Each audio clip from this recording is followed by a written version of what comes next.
પ્રેમ સંબંધની આડમાં યુવતીનું શોષણ કર્યું।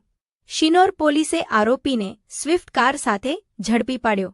વડોદરા જિલ્લાના શિનોર તાલુકાના બરકાલ ગામ ખાતે પ્રેમ સંબંધની આડમાં યુવતી સાથે દુષ્કર્મ અને છેતરપિંડીનો ગંભીર બનાવ સામે આવ્યો છે। યુવતીની ફરિયાદના આધારે શિનોર પોલીસે તાત્કાલિક કાર્યવાહી હાથ ધરી આરોપી વિશાલભાઈ મહેન્દ્રભાઈ પટેલને સ્વિફ્ટ કાર સાથે ઝડપી પાડી જેલના સળિયા પાછળ ધકેલી દીધો છે। સમગ્ર ઘટનાને પગલે શિનોર પંથકમાં ભારે ચકચાર મચી ગઈ છે। પ્રાપ્ત માહિતી અનુસાર શિનોર તાલુકાની એક યુવતીએ શિનોર પોલીસ સ્ટેશનમાં નોંધાવેલી ફરિયાદમાં આરોપી વિશાલભાઈ પટેલ સામે ગંભીર આક્ષેપો કર્યા હતા।